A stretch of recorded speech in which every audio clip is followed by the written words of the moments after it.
मनुष्य जन्म पाएकर नहीं रटे हरि नाम, जैसे कुआं जल बिना बनवाया क्या काम। मानव जीवन में यदि भक्ति नहीं करता तो वह जीवन ऐसा है जैसे सुंदर कुआं बना रखा है। यदि उसमें जल नहीं है या जल है तो खारा पानी है। उसका भी नाम भले ही कुआं है, परंतु गुड़ कुएं वाले नहीं हैं। इसी प्रकार मनुष्य भक्ति नहीं करता तो उसको भी मानव कहते हैं, परंतु मनुष्य वाले गुण नहीं हैं। साहिब जी समझाते हैं, केवल मनुष्य जीवन में ही भक्ति करके नाम प्राप्त करना संभव है। मनुष्य जन्म 84 लाख योनियों के बाद मालिक की अति दया महज और बख्शिश से मिलता है। ये हमें परमात्मा की कृपा से मिला है, ताकि इस मौके का लाभ उठाकर उसकी भक्ति करके मुक्त होकर संसार के सब दुखों से छुटकारा पा ले। मनुष्य जीवन इस जेल खाने से निकलने का एकमात्र साधन है।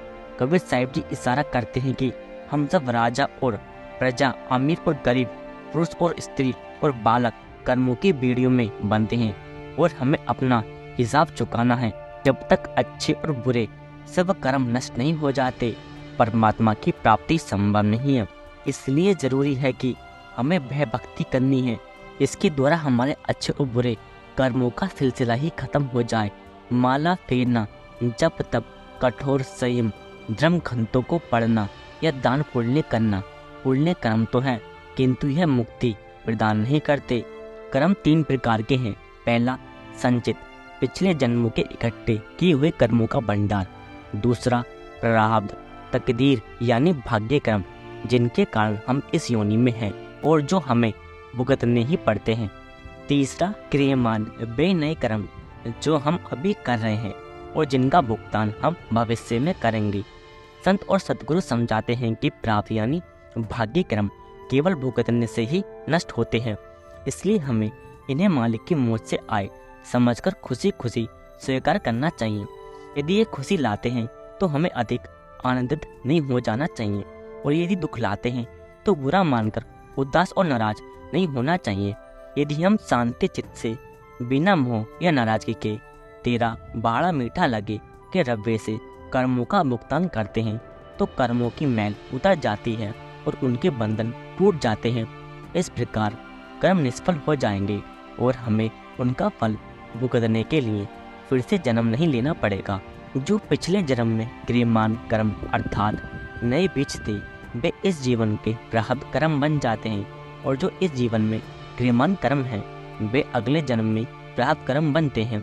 फिर हम क्रियमान कर्म को किस प्रकार नष्ट करें, क्योंकि जब तक जीवन है कर्म तो होंगे ही। संत हमें सुझाव देते हैं कि इन क्रियमान कर्मों को हम कैसे निष्फल कर सकते हैं।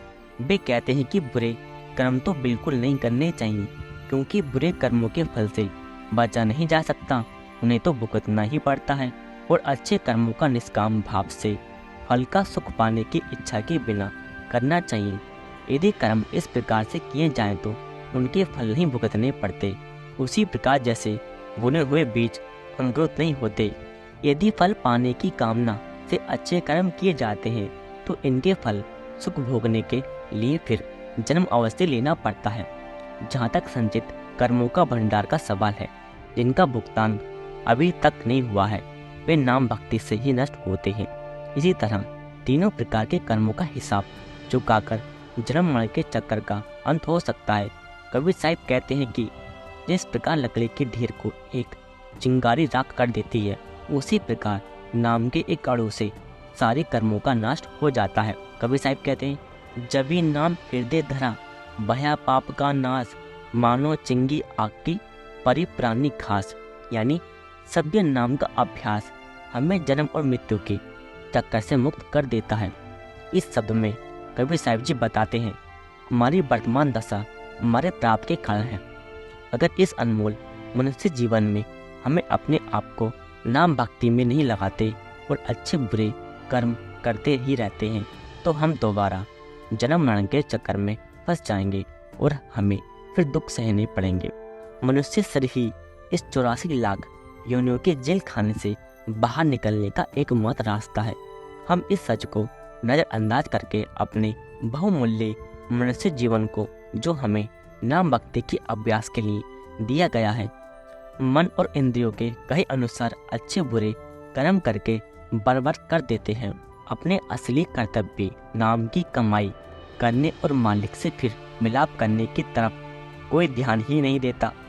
इसको एक सुंदर दृष्टांत के द्वारा स्पष्ट किया गया है। एक अंधे आदमी को बड़े जेल खाने में इसका केवल एक दरवाजा है डाल दिया जाए, अपने हाथों से दीवार को छूकर वह रास्ता टटोलना शुरू करता है इस उम्मीद से कि उसे दरवाज़ा मिल जाएगा और वह बाहर निकल जाएगा। लेकिन जब वह दरवाजे के काफ़ी पास आता है तो वह अपना सिर खुजलाने लगता है और ऐसे करने से वह दरवाजे से चूक जाता है तो उसे वापस उसी चार दीवारी में घूमकर दरवाज़ा ढूंढना पड़ता है और उसी कारण से दरवाजे को पाने से वह फिर चूक जाता है।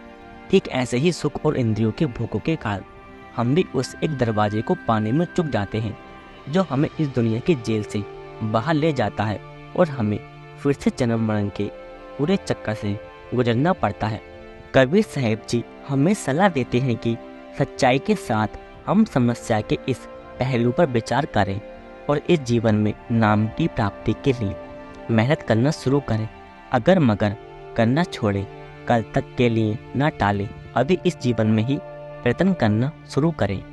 कुछ लोग सोचते हैं जब हम बूढ़े हो जाएंगे तब परमात्मा की भक्ति करेंगे, अभी तो हम जीवन का आनंद लें, पत्नी और बच्चों पर ध्यान दें और उनके लिए ठीक बंदोबस्त करें, मालिक की भक्ति के लिए फिर काफ़ी समय होगा।